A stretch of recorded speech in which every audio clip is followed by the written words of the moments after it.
చాలా పెద్ద పెద్ద విజయాలు. నిజంగా చాలా ముచ్చటేస్తుంది.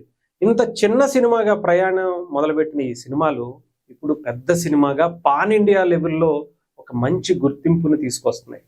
అప్పుడప్పుడు మనం ఎప్పుడో అనుకున్న అటు 'మగధీర' కావచ్చు, 'త్రిబుల్ ఆర్' కావచ్చు, లేదంటే 'బాహుబలి' కావచ్చు, ఇలాంటి 'పుష్ప' సినిమాలు కావచ్చు, పెద్ద పెద్ద భారీ బడ్జెట్‌లతో తీసిన సినిమాలు ఎంత అద్భుతమైనటువంటి విజయాలు అందించాయో, తెలుగు సినిమా కీర్తి ప్రతిష్టలను ఎక్కడి వరకు తీసుకెళ్లాయో మనందరికీ తెలుసు. అలాగే చిన్న సినిమాగా మొదలైనటువంటి ఈ ప్రయాణం కూడా ఈరోజు పెద్ద పెద్ద విజయాలు. భారతదేశం మరొకసారి చిన్న సినిమా కూడా ఇంత అద్భుతమైనటువంటి విజయం అందుకోగలదు అని తెలుగు సినిమా మరొకసారి చాటి చెప్పింది 'మిరాయి' ద్వారా. ఎక్కడ అంటే చాలా మంది ఇన్ని కోట్లు ఖర్చు పెట్టేశాం, విఎఫ్ఎక్స్ కోసం ఇన్ని కోట్లు ఖర్చు పెట్టాం, షూటింగ్స్, లొకేషన్స్ అవి ఇవి అని చెప్పి కొన్ని కోట్ల రూపాయల బడ్జెట్తో సినిమాలు తీస్తూ ఉంటారు. 100 కోట్లు, 200 కోట్లు, 300 కోట్లు, మొన్న వచ్చినటువంటి ఎన్నో సినిమాలు అసలు కనీసం ఒక రోజు కూడా ఆడనటువంటి సినిమాలు కూడా, కన్నప్ప లాంటి సినిమాలు కూడా కొన్ని కోట్ల రూపాయలతో తీసాం. స్విట్జర్లాండ్లో కొన్ని ఎన్నో రోజులు షూటింగ్లు చేసుకున్నాం వచ్చామని చెప్పారు. కానీ ఇక్కడ ఏమంటారు, విషయం లేకపోతే ఏమీ ఉండదన్నట్టుగానే కనిపించింది.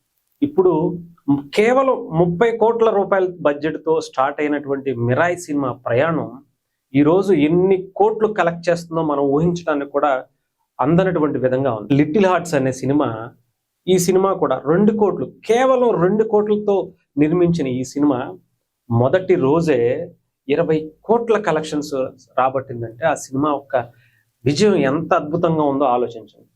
అసలు ఆ సినిమాకి సంబంధించి ఈ 2-3 రోజులు ఈ పెద్ద సినిమాలు ఈ 2 సినిమాలు రాకపోతే ఇంకా హైప్ వచ్చేదేమో, ఇంకా బాగా వెళ్ళేదేమో.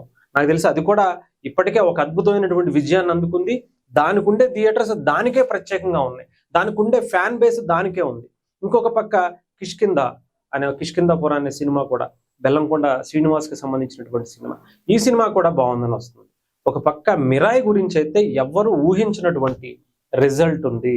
విఎఫ్ఎక్స్కి ఇక్కడ బాలేదు అని ఒక్కటి కూడా వేలెత్తి చూపించకుండా చేసుకున్నారు ఈ సినిమాకి సంబంధించినటువంటి నిర్మాతలు, ముఖ్యంగా డైరెక్టర్, హీరో కూడా చాలా కష్టపడ్డాడని చెప్పాలి. తేజ సజ్జా మంచి స్టోరీని ప్రజల ముందుకు తీసుకొస్తే అద్భుతమైనటువంటి విజయాన్ని తిరిగి ఆ నిర్మాతలకు కావచ్చు, హీరో సినిమాకి కావచ్చు ఇస్తారనేది మరొకసారి స్పష్టంగా కనిపిస్తుంది. ఎన్నో కోట్లు తగలబెట్టి ఎన్నెన్నో రూపాయలు పెట్టి సినిమాలు తీసినా కూడా ఆడనటువంటి సినిమాలు ఇలాంటి చిన్న నిర్మాతలు, ముఖ్యంగా చిన్న డైరెక్టర్స్ నమ్మి, చిన్న హీరోలను నమ్మి సినిమా ముందుకు తీసుకొస్తే ఎంత అద్భుతంగా ఉంటుందో 'మిరాయి' ద్వారా చాలా స్పష్టంగా, అటు 'లిటిల్ హార్ట్స్' ఇంకా అదొక మంచి ఎంటర్టైన్గా చూడొచ్చు. అలాగే 'మిరాయి'కి సంబంధించినటువంటి స్టోరీ లైన్ కూడా చాలా అద్భుతంగా ఉందంటున్నారు. పర్ఫెక్ట్ ఇండియాకి సంబంధించినటువంటి, మన దేశానికి, ఇది మనకు మాత్రమే సొంతమైనటువంటి మన దేశ స్టోరీని తేజ సజ్జా మొన్న 'హనుమాన్'కి సంబంధించి కావచ్చు, ఇప్పుడు రెండో సినిమా కూడా పాన్ ఇండియా లెవెల్లో ఆయన రిలీజ్ చేసుకోవటం, మంచి పబ్లిసిటీ కూడా చేసుకోవటం, ఈ సినిమాకి ఎఫెక్ట్ అంతా పెట్టడం కూడా తేజ ఫుల్ ఫ్లెడ్జ్డ్గా దాన్ని వాడుకున్నాడనే చెప్పాలి. సో తేజ సజ్జా కూడా అంత అద్భుతంగా దీని మీద ఎఫెక్ట్ పెట్టి తన సినిమా, ఇది నా సినిమా అని భుజాన వేసుకుని తను కూడా ప్రచారం చేసుకుంటూ వచ్చారు. అంటే ఇక్కడ సినిమాకి సంబంధించి బడ్జెట్ ఎన్ని కోట్లు అయిపోతుంది, ఎందుకు ఇన్ని కోట్లు విఎఫ్ఎక్స్కే నిజంగా పెడుతున్నారా అనేది కూడా ఆలోచించుకునే విధంగా ఈ సినిమా రిజల్ట్ చూపించింది.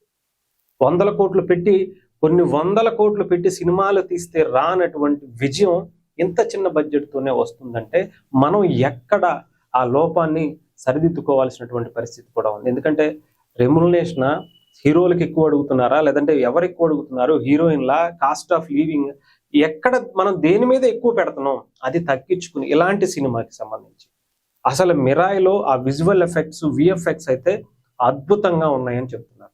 అది మనమే కాదు, ప్రతి ఒక్కరూ కూడా ఇది కదా అసలు సిసలైనటువంటి సినిమా, తక్కువ బడ్జెట్తో ఎంత అద్భుతంగా చేశారే, మరి అన్ని కోట్లు పెట్టి తీసినటువంటి సినిమాలకు కూడా విఎఫ్ఎక్స్లో అక్కడ ఇక్కడ తప్పులు దొరుకుతున్నాయి. ఎక్కడ తప్పు జరుగుతుంది అనేది కూడా ఆలోచించుకోవాలి. సో చాలా మంది అనుకునేది ఏంటంటే సగానికి సగం పోయేది ఎవరైతే మొత్తం కాస్ట్ అండ్ క్రూ ఉంటుందో వాళ్ళకి ఎక్కువ పెడుతున్నారు అనేది చాలా ఎక్కువగా వినిపించేటువంటి మాట.